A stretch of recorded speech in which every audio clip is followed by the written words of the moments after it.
Hey, welcome back to my 3D modeling series, and today we're going to be modeling Sir Duncan the Tall from HBO's show A Knight of the Seven Kingdoms. And if you guys don't know what that is about, it's just your typical knight story in the world of Game of Thrones.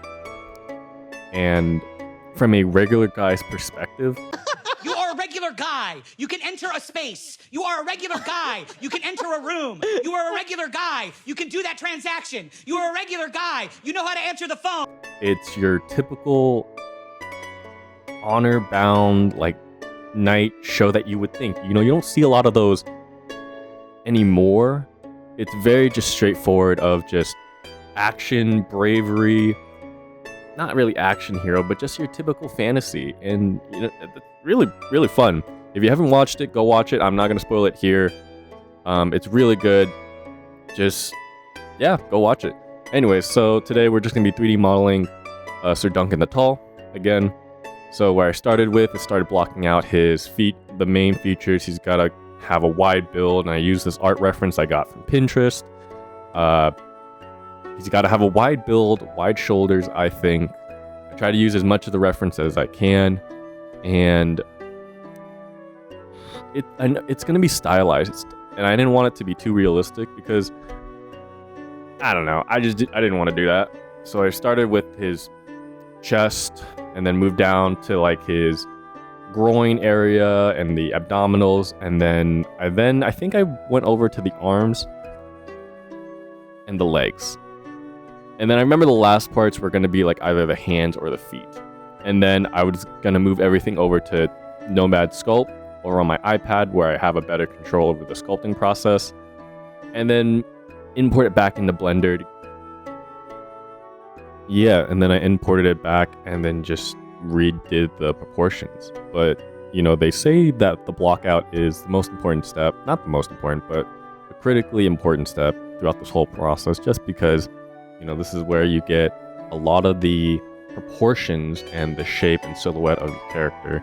And, I'm still learning about this, but if I had to go back and change one or two things about my block out and my layout, would be maybe strengthening or adding a little more mass to the wrists and the ankles, just because later down when you're making armor and clothes, it just looked a little off, in my eyes at least. But again, that's just my perspective about it. I forget how long this took me. I think a few days. And how I did this, actually, I went on YouTube and looked up the tutorial by Brand Sculpts. I recommend. He has a whole series on how to go through sculpting in very detailed. You can go step by step with him. That's what I did. And I still use his videos today, just proportioning everything correctly, using some of Blender's sculpting tools to get your proportions correct and, have an idea of what to do. So again, if you are trying to get into 3D modeling like I did, or if you're just curious, or if you just want to do this for fun, highly recommend watching his series. It's a lot of fun and just very informative. You can actually see in this part of the video where I was doing the fingers, and I didn't have the reference I pulled out didn't have a hand or arm reference, so I had to kind of find my own reference, and I just used the Brand Sculpts reference as my reference, and just proportioned everything to how I saw it as. And I think this is where I should have made the wrist a little larger, looking back at the reference, and yeah, I should have realized it when I was making it, and I was just like, oh, I'll fix it, and then you just kind of forget. I think that's just my ADHD just kicking in. I don't think I have ADHD. Maybe I do, I don't know. But I think this took me a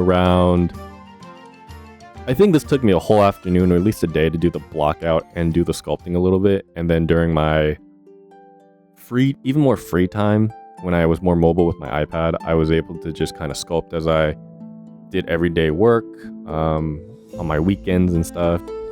And I think that also took me I think this whole process of blocking out and sculpting took me around 2 days, just to get all the proportions right and to how I liked it. And again here, the ankles are still kind of small. Even though like this is based off the reference, I feel like the ankles looked kind of frail. Like he didn't have strong ankles.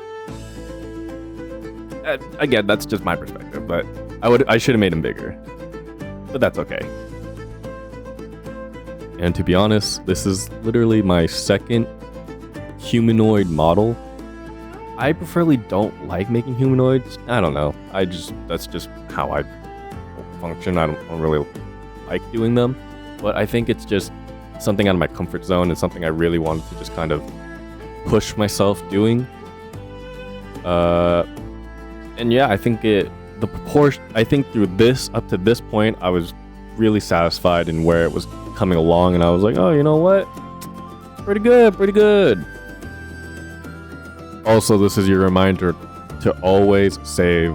No matter what you're doing, no matter what the step, remember to save. I messed up really bad, and I did not save at one point, and it turned out really bad. Thankfully, I had another save, and, it saved my ass, but honestly, remember to save. So this is a quick turnaround on how it turned out so far. Got the pecs. This is me actually after 3D sculpting it in Nomad and bringing it back. But yeah, he looked like a smooth, like Michelin Man, Marshmallow Man type of guy, and I did really. I was still really impressed with myself with this. Another quick character turnaround, and if you haven't already, you should follow me on Instagram at Chili Animations. Just if you're curious and you also want to see cool stuff, then you should follow me there. Okay. And this is where I already did the topology, did that off camera because that took me a day just to do. And I also rigged it off screen as well. Not to mention, I also added a tongue teeth. That was the first time I did that. Did I ever use that in this project? Not really. This is the only time I think I actually played with it. But I hopefully want to play with those controls even more.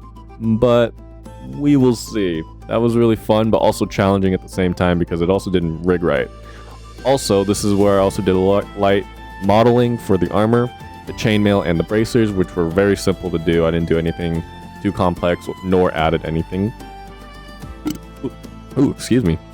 But I also am playing with the rig right now, make sure everything looks right. You can see the bracers kind of move because of the mirror modifier, but that can be easily fixed later. Also, if anybody has any resources on how to make chainmail, I've scoured all of YouTube, or at least as much as I could, and I only used the resources that were on there up until like Blender, I don't know, Blender 3.5 or something like that, 2 point something. But this is the best it turned out, which turned out better than I thought it was going to turn out. So if anyone has any other resources or has any experiences with that, let me know, because I would like to make more chainmail in the future, and that would be a helpful thing to kind of know about. Anyways, you can see me actually now making the top portion of Sir Duncan's armor. Judging by the reference, it's just a plate basically around the neck, so it protects the neck from being slashed at and stuff. You know what? And in the show, the armor did a lot. Like in the show, Sir Duncan took a huge beating during like the last 2 episodes. Again, no spoilers. But also, in my opinion, it also felt like a lot of that armor just felt frail. Then again, if you weren't wearing armor, it probably would hurt more, and you probably would lose a lot more. But again, if this is the best like protection that you could have in the Middle Ages, then dang, that was a rough fight. It was literally like the fighting pits. Like, you might as well just use like the glove or just a hammer at that point, because I feel like swords and like maybe a spear would also work too. But like, man, you give someone a concussion and I'd go down like a light, to be honest. And you can see me here adding a few extra details, nothing too crazy. This is another mistake I feel like I want to go back and fix, but the project, I'm kind of over this project now, is this top portion. the topology isn't clean. Oh, well, yeah, the topology isn't really clean and it looks kind of janky. I think I really should have went back and fixed it, but I was just, what day was this? I think this was like day like 4 or 5, and I was just kind of like, I need to get this done. It's already like 3 in the morning. I need to still do other stuff and sleep, eat, fart, all that other stuff. So I was like, you know what? I'll do the best as I can and just keep moving forward. You know, because they say it's not about the end of the journey. It's about the journey there.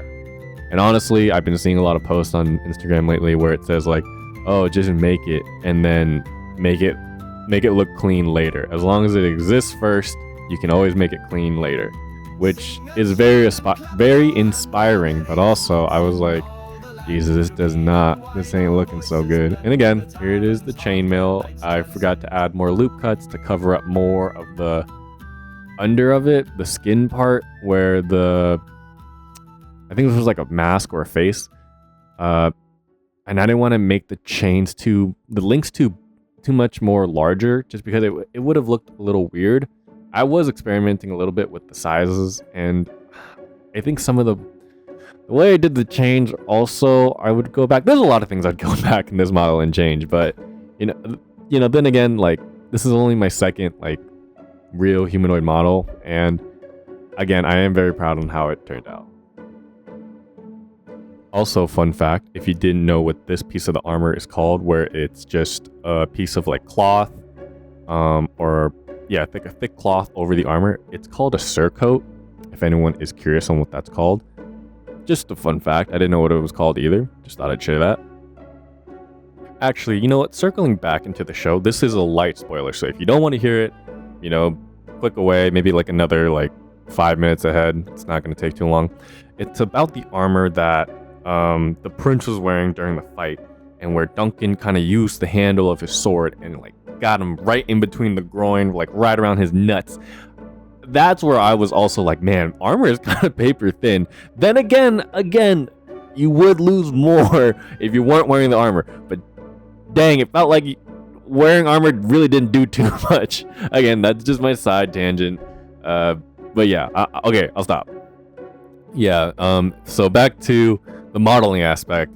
During the surcoat, I was playing around with just the loop cuts and trying to see what best fit the model and the topology that was going in. This took me a little bit. It was a little bit challenging, but I eventually got it to work by, what did I do here? I think adjusting all the edge loops, or adding more edge loops and readjusting the faces.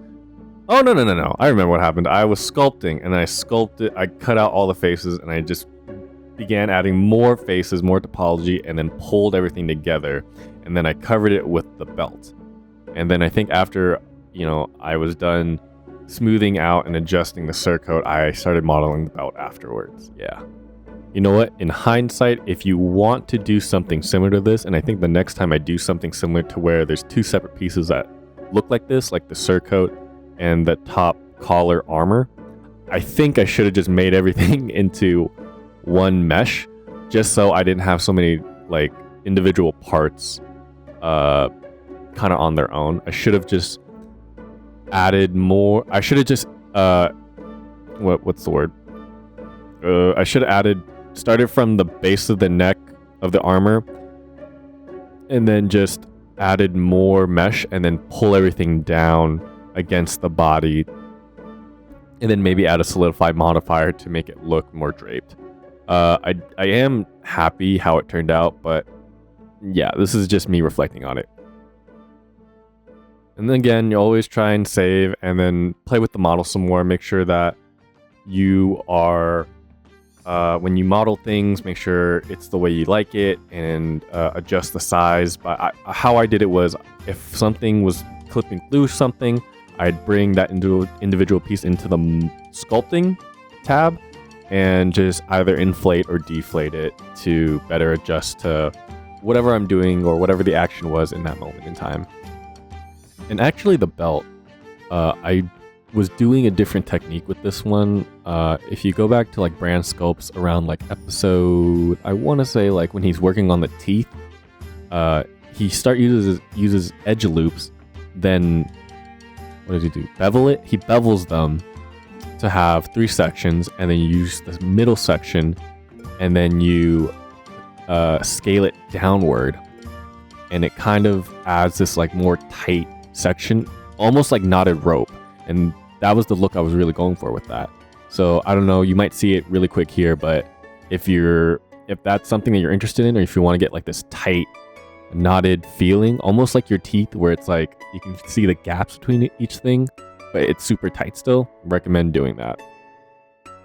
And you know, towards the end of this model, I was getting really kind of invested into the way it was starting to like come together more through the texture. I was going through the node system, and I was just playing around with the different nodes, especially with the noise, Voronoi textures, and I also UV unwrapped that. I don't know if I said that before, but I UV unwrapped the model and all the parts. And yeah, I also just was playing with the node setup and the way it was positioned throughout the whole model. And I like the way this node setup is set up. I got the inspiration from the Comfy Mug channel. He has a lot of great videos and tutorials on how to like do the textures. It's almost arcane in a sense. So I took a lot of inspiration. I think I'm gonna start using his techniques that he used in there, because I like the painterly effect. Plus, I also used this hairstyle to get the hair right. I used the curves to get like a certain shape, and then I just attached individual strands to the hair, and then just twisted it and adjusted it to make sure it kind of looked oriented correctly the way I wanted to.